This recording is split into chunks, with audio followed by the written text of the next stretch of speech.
Hello, and welcome to Melanated Homeschooling Families Podcast, a safe place for melanated homeschoolers, business owners, and overcomers to come together to connect, communicate, support, and introduce you to some amazing melanated families from all over the world that homeschool and more. I'm your co-host, Ray of Choreography by Ray, and today on Lean Learning, we're chatting with New York City entrepreneur Rashidah DeVore and learning about her business secrets to success and how you can adopt those secrets for your family and your business. We'll offer listeners a special surprise at the end, so be sure to listen all the way through for details. Melanated Homeschooling Families Podcast is sponsored by CTRMediaNetwork.com, which is a community of podcasters dedicated to bringing you quality content to make a positive impact in the world from experts and their guests sharing their gifts with you. Watch their 24-hour web TV channels and listen to their podcasts from everyday people doing extraordinary things. Check them out today by going to CTRMediaNetwork.com.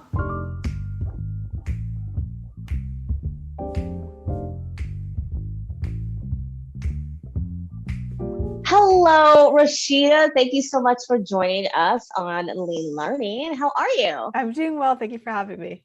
Absolutely. So, let's dive right in, my friend. Okay, let's You go for it. do so much, and I'm super excited to have you here. Let's go ahead and start with the beginning, I guess. So a lot of our listeners are homeschooling parents, but you did not homeschool, correct? That's correct. Okay, yeah. But one thing I remember about you, we've known each other for a number of years, strangely enough, is that you had a pretty interesting relationship with the arts as a child. I did. Tell us a little about that. Well, I was basically into everything. My grandmother has a dance school, DeVore Dance Center. So as a kid, I danced. Also, I did theater in school. I did choir a little bit. I played instruments, did music. So I was all over the place, all over the creative field, everywhere. I love it. A little bit of everything. And a lot of these activities were in school and outside of school? Yep, both. Very cool. So you had a busy schedule. I did. Yes, I was always busy doing something after school. Yeah. Or straight through high school, even through high school, I was always busy doing something. Yes, always. That's awesome. And I would say, just knowing you as I do, that pattern of being busy has really stuck with you. It has, yes. As an adult, I'm still very busy all of the time. It's really set my life. Well, you seem to be having a good time. So yes. Let's go ahead and talk about your business life. Now, when I think of Rashidah, I think of kind of three very distinct businesses. However, there may be more. There may be legally less. I don't know. Why don't you give our audience a little idea of what your business is? What do you do? I do a lot, but it's all sort of in the same realm of things. So it's not like far apart kind of industries. I am a photographer, but I also write and direct and produce. I animate as well, because I actually went to school for art and design. So I do graphic designing, I do animation. It's all pretty much in the same realm, even though they're separate companies, but it's all entertainment, creative field focused. Amazing. And how do you feel you really got started, or where did you start? It's hard to say. Again, as a kid, I was always doing everything. So it's kind of, I don't know where it began, because my earliest memory was doing things within the creative field. I was always doing something creative. I was always either doing art. I was always either doing a school play, a musical, playing music. Career-wise, I would say after college, because I went for art and design with the goal in mind of doing marketing and advertising. I wanted to do graphic design. That was my goal. And then after college, I started in real estate, and then I was doing real estate marketing to use my graphic design background. And then from there, it sort of segued into photography, which then segued back into me writing, which I had been doing when I was younger, directing from there, mixing the photography in. It just all sort of like segued one thing into the other. But the foundation really began in childhood, starting with my performing arts background as a kid. Wonderful, wonderful. And your photography work actually is very grounded in the performing arts world. It is. Lots of actors, lots of directors, producers. I work with a lot of people within the creative field as a photographer as well. That's wonderful. And how long would you say you've been doing? Just to clarify for our audience, Yes. you do own your own business. Would that be an accurate Yes, description? yes. Okay. I own all of my own businesses. Yes, you are a full-time entrepreneur. Full-time, yes. Yes. Lady boss rocking it. Yes. Now, how many businesses do you have at this point? Am I have 3 or 3? Yes, because well, one of them holds my photography and my commercial work that I do for animating and videography work is one, and then I have my production company, which is another, and then I have my streaming platform, which showcases creations, short films, things of that nature by Black creatives. So it's 3 individual entities that contain other little mini things within them. you just dropped a little golden nugget? Did I? You just dropped a golden nugget. Streaming platform. Yeah. Yeah. Oh yeah. Oh yeah. That's one of my businesses. You mentioned photography. You mentioned videography. You mentioned graphic design. You did not mention streaming platform. Tell me a little bit about this. So it started in around 2018 is when I started getting the moving pieces together for it. We launched a year later. Mhm. It's right now I'm in a place of transition where I want to start adding original content, original shows, original movies, things of that nature. So we haven't been adding new stuff from other creatives, but it's still going to be that same business model of being Black created, featuring Black artists, telling Black stories. It's wonderful. It's Yeah. wonderful. And as you are aware, our audience, this group of mainly melanated families, Yes. all kinds of blends. Which is wonderful. So, yeah, it's so important to find quality stories that reflect our experience. That's super cool that you have this platform that people can check out and find stories that they can share with their families, which is awesome. Yes. It's called X on Demand. You can find us at xod.tv. Wonderful. xod.tv? Yep. Awesome. We're going to definitely drop a link for that after this interview so that people can check it out.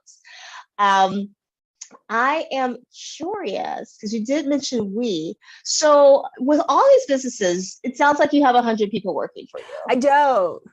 I have. I know.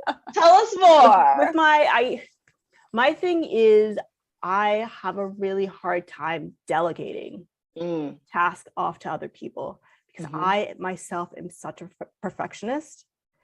So when I do delegate things for the streaming service, yes, I did have help because it was a lot. I had a team of developers, an assistant that helped me on with everything going on with that because it was just too big, too all-encompassing for something for me to do by myself. With my other businesses though, with my photography, with my animation, things like that, I do that strictly all by myself because it's hard for me to rationalize bringing someone else on and explaining to them how I want something done. But I think to myself, well, I can just do it myself and get it done faster than I can explaining it to someone. That's something I'm still working through. Because I realized in the long run, I probably would be a lot less busy if I did take the time to explain to someone else so that they can do those things. Yes. Yeah, Working on that. absolutely. Working on that. Growing pains. It's okay. Growing pains. It's okay. Yeah. Now, because you're doing so much on your own, I mean, it sounds like you never sleep, which, looking at you, you look well rested. So I'm going to say, like, I do. You do sleep. Excellent. do. Excellent. Yeah. So how do you manage so much? Do you adopt a certain organization philosophy? Do you focus on one thing at a time? Are you a unicorn? Like, what? A little bit of everything. Mm-hmm. I do.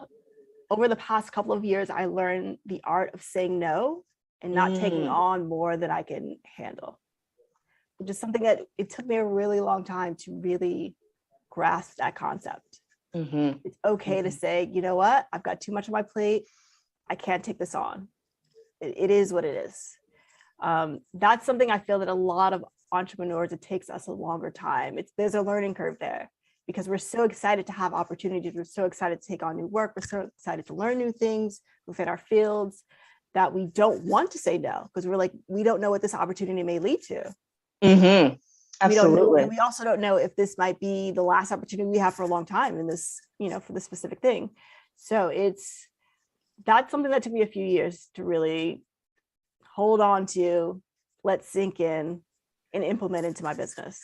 Learning the art of saying no, learning the art of taking time for yourself, making sure that you are getting sleep, making sure you're eating, making sure that all the aspects of your business are taken care of, things of that nature.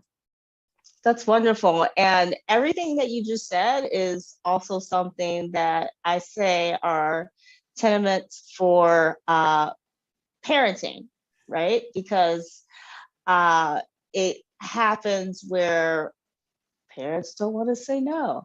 Yeah. There's so many things, on the plate. You want the child to be able to have certain opportunities. You also want to make sure that you're still being social with your friends. And then there's, work and all that stuff if you are a working parent. And even if you're not a working parent, just managing a household is work in and of itself. It is a lot of work. Yes, it is. People don't realize. Yes. So just that whole remembering it's okay to say no. No one's going to get offended. Some opportunities, maybe it's better that we let them pass, right? Yes. Just taking time to kind of refuel yourself and focus on yourself is amazing. Yes, very important. Now, do you adopt any particular organization strategies? I'm very big into using calendars. Written or digital, or all the above? Digital. Mm-hmm. And it took, it actually took me a while to transition from writing things down manually and moving into the digital space. But now I live by it. I totally live by it. I'm very big also about emailing myself things, writing down as things come to me. And I remember this is a task that I need to take care of, email it to myself. Don't forget to do this. Don't forget to do this. Don't forget to do this. Adding it to the calendar so I don't forget to do it. I'm very big about leaving myself notes so that I can stay on top of tasks, because I feel like organization is so key to every aspect of life, not just in business, not just in personal. Every single thing you do, you need. Being type A really has its benefits. It really does. It really, because it sets you up to remain disciplined, remain focused. Those things are so important in your personal life and your business life, to maintain a schedule, know what you're doing next so that you can plan your life accordingly. Absolutely. That's really great advice. Speaking of life planning, what is next for you? Oh my goodness, where do I begin? I mean, really, it's my next thing is always to be building up on my businesses, to be moving to the next level, to be progressing in all the fields that I focus in. That is really always my next thing, is how can I be doing greater, better, more within this field, that field, in progressing to the next level. Wonderful. Now, do you ever find people saying to you, oh, Rashida, that's too much. You should just focus on X. You should just do that. I really don't. But I also think it's because everything that I do is all within the same general field.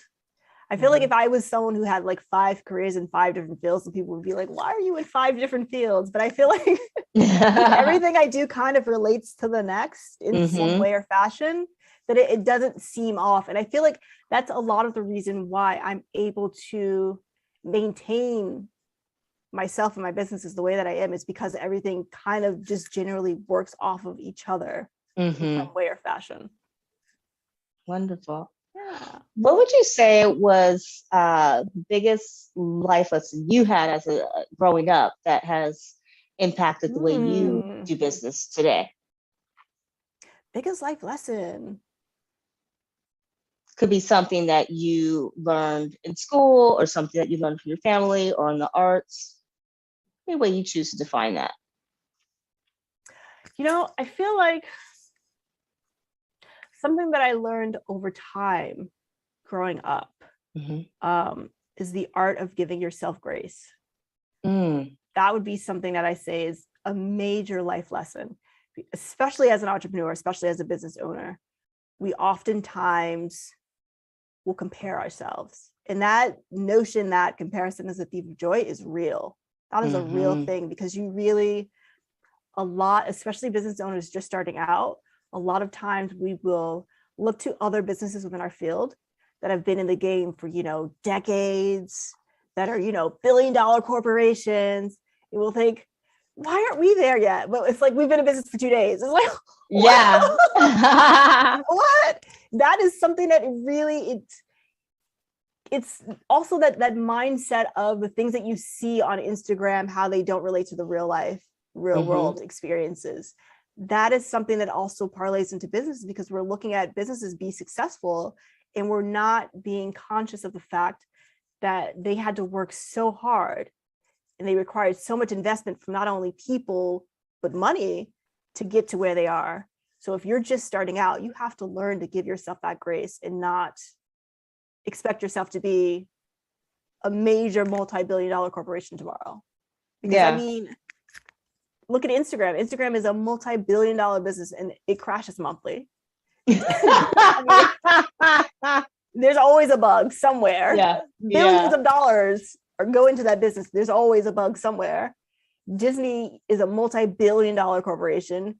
Disney Plus got hacked on its very first day. I mean, it's like, you have to give yourself grace, because people who are billionaires are failing. So it's like, you're going to fail. It's going to happen. Give yourself grace to build from there, build yourself up, get into a good position in life. I really, really love that advice. Growing up, my family certainly didn't pressure me for any kind of success in anything. They weren't like, you have to have straight A's or anything like that. But it certainly wasn't, the idea of failure wasn't a pleasant idea. And I would just say that was in society in general, not just my household, but it was kind of like, if you were playing a sport, you didn't want to be the losing team. You didn't want to be the last one picked. You don't want to fail that test. You don't want to fail anything. Yeah. And I really love that you just mentioned, like, you're going to fail. Big companies fail all the time, and that's part of life. So that's something that I certainly wish back in the olden times when, we were all using candlelight with our quill to plan our calendars. Yes. I wish we had been taught to embrace the concept of failure. Yes, I feel like that is a takeaway. Embrace the concept of failure. So many people are not taught that failure is something that's inevitable in times. Yeah. So when it happens, it's like people start self-destructing. Yeah. You're going to fail eventually. It's going to happen. It's not the end of the world. Learn from it, grow from it, be better the next time you try it. Oh, that needs to be on the t-shirt. Done. It's gonna be on a t-shirt. It's gonna be in Rashidah's new Shopify store. Yes, With yes, number t-shirt. 200. That is We gotta trademark it first. So you guys. yes, trademark first, always. Awesome. Well, one more question for you. Yes. Because you are such a talented entrepreneur, what is a takeaway you would want for a young person to have from your story? I feel like it goes back to that whole giving yourself grace in learning to fail. Beautiful. And I also think that a lot of times parents tell their kids that anything is possible, Mm-hmm. but then they also set them up to expect for things to not be possible. Oh, that was so deep. A lot of parents tell their kids, you could be anything you want. And then the kid says, well, then I want to be an Oscar-winning actor. And the parent goes, maybe a lawyer would be better. It's you. It's like, you said I could be anything. I feel like it's really important to foster the things you see within your child that you see inspires them. Really give them the freedom to explore different fields, different outlets. It goes back to what we opened the discussion about, how as a kid I was always in something, I was always doing something, I was always busy. It's because those are the things that interested me, and my parents saw that they interested me, and then when the things stopped interesting me, then I said, okay, then you don't have to do that anymore. What do you want to do next? You want to do this? You want to do that? I feel like it's really important for parents to look at their kids, sit with their kids, talk with their kids about the things that interest them, what inspires them, what do they want to do, what do they want to explore, and really give them the freedom to do that. Because a lot of times people are finding way later in life what it is that they want to do, what it is that makes them happy. And it's because they weren't, as a kid, allowed to have that freedom to explore. So I would say my advice to not only parents, but to kids would be to explore everything and anything. Yeah. Find what makes you happy. And I think it's, important for us as adults to remember is that exploration doesn't necessarily equate to expensive, right? So very true. Yes. There are so many ways to find discounts or free different trials. There's just so many different opportunities. The same way a parent might choose to do science by going on a nature walk and exploring just what's in the local park or the backyard. I have had parents tell me so many times, oh yeah, I want to put my kid in dance class, but we don't really have the money right now. And in the back of my mind, I'm thinking, they know that I offer dance programs, and I've said their kid can come by anytime, right? Like, taking advantage of those little opportunities. Or the local Y is down the street and they have free dance Saturdays or something like that. There's just so many different ways. Even the library has tons of free programs. There's always stuff going on in the local libriaries. Always. I'm like, why is the library this cool? Wasn't this cool when I was a kid? I mean, it was like, yay, books!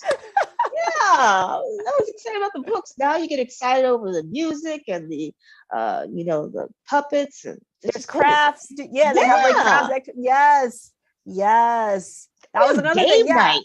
I used to go to libraries all the time when I was a kid. That was another thing. Yes. I used to always, when I was a kid, I used to always go to the museums. Yes. That.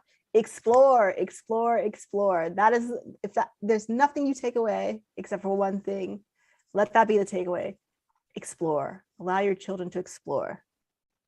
That's the second t-shirt for your store. You could also put that on a coffee mug, FYI. That would be great on a mug. Mm-hmm. Yes, it would. I'm gonna help you with your 200th business. It's all good. I got you. Thank you. Rashida, it has been such a pleasure having you on the Lean Learning Program.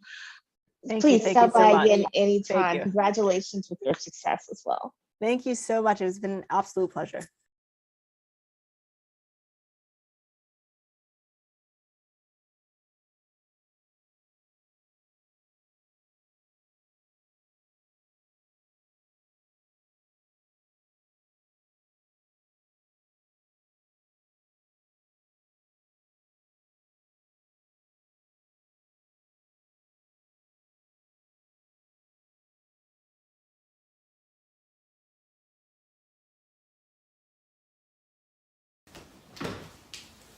It was such a joy to sit down with Rashida and to learn more about her upbringing. As well as her many businesses. If there's one thing I learned from our conversation today, it's that giving children an opportunity to explore different extracurricular activities isn't about making them the next best dancer or martial arts expert. It's really about giving them the power to try something, to fail at something, and to rebound from that. After all, when we learn something new, there's bound to be some mistakes. But as our kids continue to pursue those dreams and goals, they'll start to find that they are reaching for the stars and collecting some success along the way. I hope you enjoyed this interview with Rashida as much as I did. As always, my friends, be well and keep learning.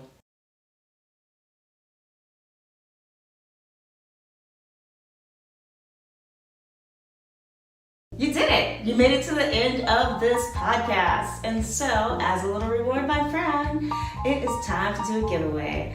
You are welcome to join Choreography by Ray and have your kiddo experience one of our classes by using the code. Also, my friends, it is time for another little giveaway, and that giveaway is a failure mug. That's right. Thanks to conversation with Rashida, we put our minds into super creative mode, and we came up with a really cool mug that we would like to gift to you. So all you have to do is find us on Instagram for more details on how to win your very own Try, Fail, Repeat mug. Thanks again, friends, and as always, keep learning.